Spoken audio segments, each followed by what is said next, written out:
선생님 안녕하세요. 정책과 돈 얘기를 생활 언어로 풀어드리는 현 기자입니다.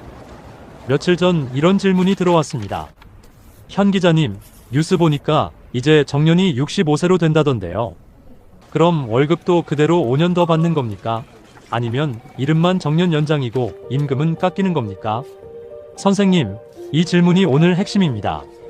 지금 이 이슈는 65세 정년 확정으로 단순하게 볼 단계가 아니라 정부가 인권위 권고를 수용해 단계적 입법을 추진하겠다고 밝힌 상태로 보는 게 정확합니다. 오늘 끝까지 들으시면 세 가지가 정리됩니다. 첫째, 지금 무엇이 확정이고 무엇이 아직 추진 단계인지. 둘째, 정년 연장이 왜 필요한지, 그리고 왜 월급 문제와 청년 일자리 문제가 같이 붙는지.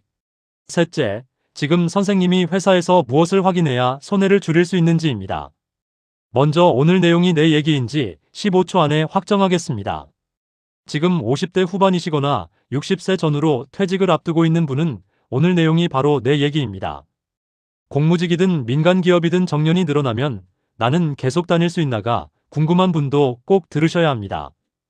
그리고 자녀가 취업 준비 중이라 정년 늘리면 청년 일자리 더 줄어드는 것 아니냐 걱정되는 분도 오늘 내용이 바로 해당됩니다. 여기까지 한 줄 요약입니다. 오늘은 정년 65세 확정됐다는 자극적인 말보다 지금 단계에서 선생님에게 실제로 영향을 주는 부분을 차분히 정리하는 시간입니다. 그럼 팩트부터 바로 잡겠습니다. 국가인권위원회는 법정 정년을 현행 60세에서 65세로 상향하라고 권고했고, 정부는 이 권고를 받아들여 국정과제에 반영하고 단계적 입법을 추진하겠다는 이행계획을 회신했습니다. 즉 지금 당장 법이 바뀌어 내일부터 65세 정년이 시행된다는 뜻은 아닙니다. 정확한 표현은 정부가 방향을 수용했고 앞으로 단계적으로 입법을 추진하겠다고 밝힌 상태입니다. 여기서 선생님들이 제일 많이 틀리는 부분이 하나 있습니다. 정부 수용과 즉시 시행은 다릅니다. 수용은 방향을 받아들였다는 뜻이고 실제 법이 바뀌려면 입법 과정과 사회적 논의, 노사협의가 뒤따라야 합니다. 그러니까 오늘 시점에서는 큰 방향은 정년 65세 쪽으로 움직이고 있다가 맞고 이미 확정 시행됐다는 식으로 말하면 과장입니다. 여기까지 한 줄 요약입니다. 정년 65세는 방향은 잡혔지만 지금은 단계적 입법 추진 단계이지 즉시 확정 시행 단계는 아닙니다. 그럼 왜 이 이야기가 이렇게 커졌느냐를 보겠습니다. 핵심은 소득 공백입니다. 우리나라는 정년은 60세 전후인데 국민연금 수급 시작은 출생연도에 따라 점점 늦어져 1969년생 이후는 만 65세가 기준이 됩니다. 그래서 60세에 퇴직하면 최대 5년 가까이 소득 공백이 생길 수 있다는 문제가 계속 제기돼 왔습니다. 인권위도 바로 이 지점을 짚었습니다. 고령 근로자의 생존권과 인권 보호 차원에서 정년과 연금 사이의 간격을 그대로 둘 수 없다고 본 겁니다. 선생님, 이건 그냥 이론이 아닙니다. 직장을 그만두면 월급은 바로 끊기는데 관리비와 식비와 병원비는 그대로 나갑니다. 그래서 많은 분들이 연금 나올 때까지만 버티자 하다가 예금, 퇴직금, 대출까지 건드리게 됩니다.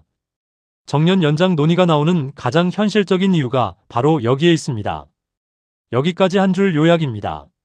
정년 연장의 출발점은 고령층 우대가 아니라 정년과 연금 사이의 소득 절벽을 줄이자는 데 있습니다. 그런데 선생님, 여기서부터가 더 중요합니다. 정년을 늘리는 것 자체는 반가운 이야기일 수 있지만 현장에서는 바로 다른 걱정이 따라붙습니다. 바로 임금 문제입니다. 기업 입장에서는 근로자를 5년 더 고용하면 인건비 부담이 커질 수 있습니다. 그래서 정년 연장 논의가 나오면 항상 함께 따라오는 말이 임금 피크제, 직무 재설계, 근로시간 조정입니다. 여기서 가장 조심해야 할 건 월급이 무조건 줄어든다고 단정하는 것입니다.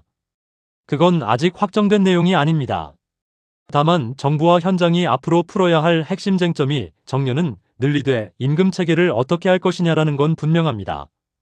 즉 정년 연장이 곧바로 월급 반토막 확정을 뜻하는 건 아니지만 기업 부담 때문에 임금 조정 논의가 뒤따를 가능성은 매우 큽니다. 여기까지 한 줄 요약입니다. 정년 연장은 방향이고 임금 삭감은 아직 확정이 아니라 앞으로 노사와 정부가 부딪힐 핵심 쟁점입니다. 그럼 청년 일자리 문제는 어떨까요? 이 부분도 빼놓을 수 없습니다. 정부가 이번 권고를 수용하면서도 같이 밝힌 말이 있습니다. 세대 갈등을 유발하지 않고 일자리 격차를 심화하지 않는 방향으로 논의를 지원하겠다는 겁니다.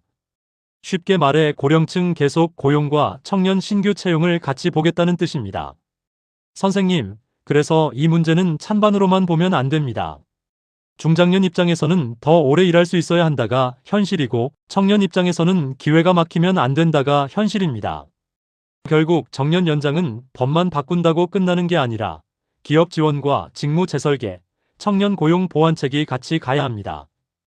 여기서 많은 분들이 그럼 정부가 돈으로 도와주느냐를 물으십니다. 현재 공식적으로 확인되는 건 고령자 계속 고용장려금 같은 기존 지원 제도가 운영되고 있다는 점입니다. 다만 이 제도는 개인에게 자동으로 지급되는 임금 보전금이 아니라 정년 이후 계속 고용 제도를 도입한 우선 지원 대상 기업이나 중견기업 등의 사업주가 활용하는 장려금에 가깝습니다. 2026년 기준으로는 수도권 기업은 근로자 1인당 월 30만 원, 최대 3년 총 1,080만 원이고 비수도권 기업은 월 40만 원, 최대 3년 총 1,440만 원으로 안내되고 있습니다. 여기까지 한 줄 요약입니다.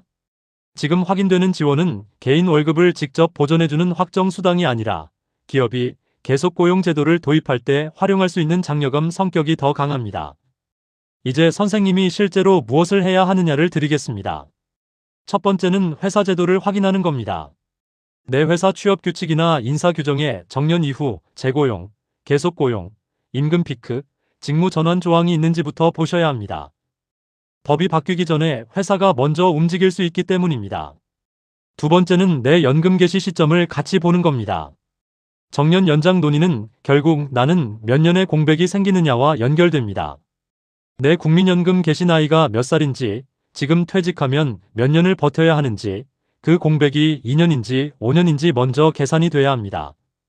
이걸 모르면 정년 연장 뉴스가 반갑기만 하고 막상 내 삶에는 어떻게 연결되는지 판단이 안 됩니다. 여기까지 한 줄 요약입니다. 정년 연장 뉴스가 나오면 먼저 볼 것은 회사 규정과 내 연금 개시 시점입니다. 이제 실수 탑3를 짧게 끊어드리겠습니다.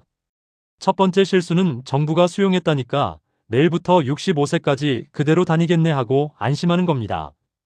두 번째 실수는 정년 늘면 월급이 무조건 깎인다 하고 미리 겁부터 먹는 겁니다. 세 번째 실수는 청년 일자리 문제를 빼고 내 문제만 보거나 반대로 고령층 생계를 빼고 청년 문제만 보는 겁니다. 이 정책은 둘 다 같이 봐야 현실적입니다. 이제 마무리하겠습니다. 오늘 내용의 결론은 딱 이겁니다. 정년 65세는 지금 당장 확정 시행 단계가 아니라 정부가 인권위 권고를 수용해 단계적 입법을 추진하겠다고 밝힌 단계입니다. 그래서 방향은 분명히 65세 쪽으로 움직이고 있지만 월급 문제와 청년 일자리 문제, 기업 부담과 지원 대책이 같이 풀려야 실제로 안착할 수 있습니다. 그리고 지금 확인되는 정부 지원은 개인 임금 보전금이 아니라 기업이 고령자를 계속 고용할 때 활용할 수 있는 장려금 성격이 더 강합니다. 이제 오늘 할 일은 딱 2개만 드리겠습니다. 오늘 할 일 하나는 회사 취업 규칙이나 인사 규정에서 정년 이후 재고용, 계속 고용, 임금 피크 관련 조항이 있는지 확인하는 겁니다.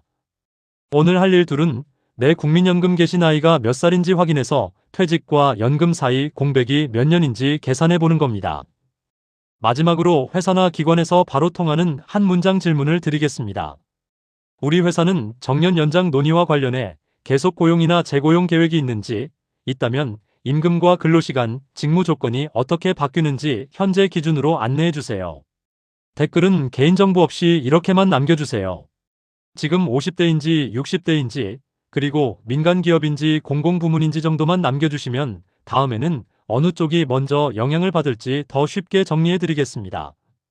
그리고 다음 영상에서는 오늘 나온 고령자 계속 고용장려금이 실제로 어떤 기업에 적용되고 선생님 월급과는 어떻게 연결되는지 따로 떼어서 쉽게 설명해드리겠습니다. 지금까지 현 기자였습니다.